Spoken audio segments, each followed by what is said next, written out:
Gianantonio leading, Morbidelli both going very, very quickly. Gigio looking to try and reclaim pole position.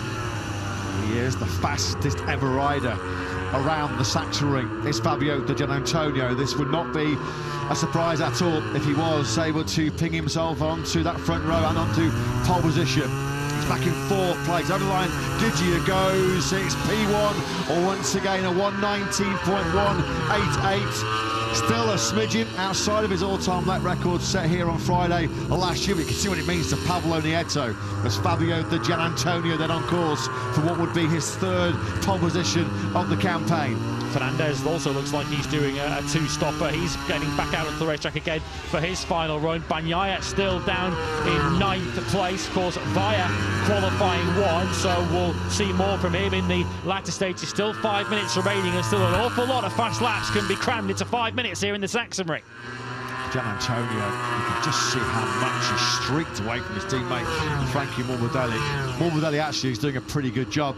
He used Gigio as a reference ahead of him to get himself up into fifth place. That's some damage limitation exercise by Morbidelli, because just to remind you, after he was walking Pedro Acosta yesterday, he does have an incoming 3-place grid penalty for the Grand Prix tomorrow. So fifth down to eighth will be the damage for Frankie. Agura on the charge once again. This could be tight. Agura, if he carries this lap through, will be on the front row.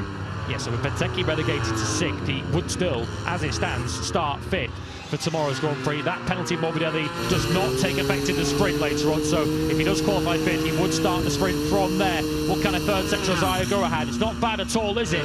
So close up in amongst that top 3 or 4, but as it stands, Agura is going to be on the cusp of the front row. Well, Superfile Trackhouse at the moment are living super times, aren't they? Only the second team in history to go through a weekend with a sprint 1-2 and a Grand Prix 1-2 last time out in Aston Agura. That's brilliant. Both the Trackhouse and Aprilias that are on the front row of the grid. Marc Marquez then back down into fourth place on that second row with Brother Alex and Morbidelli. Haven't seen much from Marc as a sort of pole threat so far, but you know that threat's incoming. We're tracking now through turn 3. And now it's just left, left, left. A little bit like my golf game, if we're being honest now, as Marc Marquez, he's already nailed that first split. He's not the only one. Fabio Quartararo, amazingly, has also set the fastest first sector. Ralph Fernandez is also improving it himself. Personal best in the first sector for him as he chases Di Gianantonio. But Marc Marquez through the second sector, continuing to find time. Is he about to snatch away not only pole position, but a lap record? Well, he's had 76 MotoGP poles in the past. A whole chunk of them have come right here in the Sachsenring. He wants another one, doesn't he?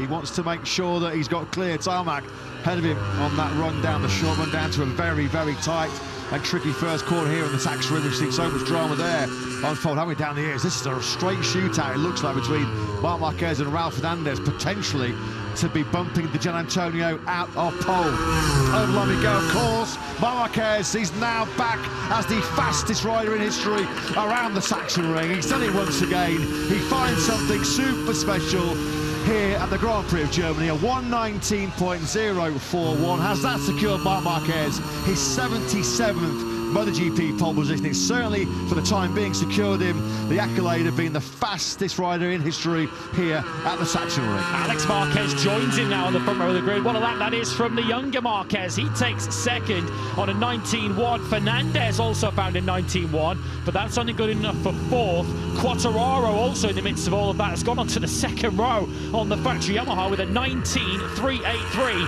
He takes sixth place. That's bumped Benteke and Martin now down to 8th and 9th. Anything the Aprilias can do, Ducati saying, well, we can do better.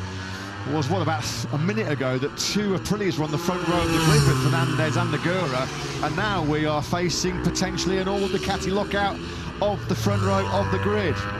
Pedro Acosta, the lone warrior for KTM in this session, he's down in 10th place.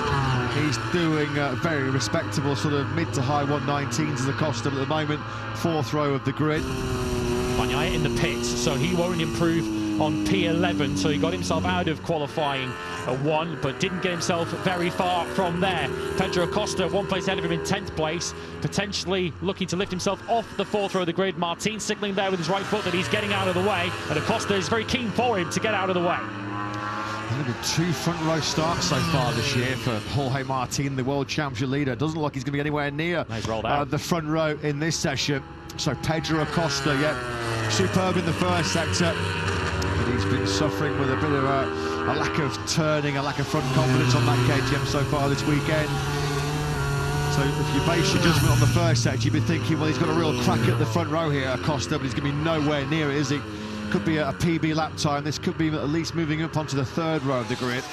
Could be 9th here for Acosta. We'll track him then up the hill out of turn 13. He goes, drops the rear ride-high device. Look how low that KTM squat. So the line, no improvement. So Acosta then, he has got this lap if he needs it. Well, it looks like he's backed out of it though, doesn't it? So Acosta, at best, will be 10th. And Jorge Martin will be 9th. He pulls into the pits with 5 seconds remaining, so a bit of a miserable qualifying session that for the Factory Aprilia team. They will each move up a place on the grid tomorrow with Morbidelli's 3-place grid penalty. That'll shunt him back to 10th. So the 3rd row tomorrow will be Bezzecchi, Martin and Pedro Acosta, but the Factory Aprilia team, Martin still showing no signs of improvements. The World Championship leader this weekend, 9th, still out-qualified by Bezzecchi with that 1 lap prior to the turn 7 high side. 7th time in 11 Grand Prix this year. Martin's going to be 3rd row or lower. Of course, that was his real key weapon, wasn't it? When he was a Ducati rider, he was always able to deliver that explosive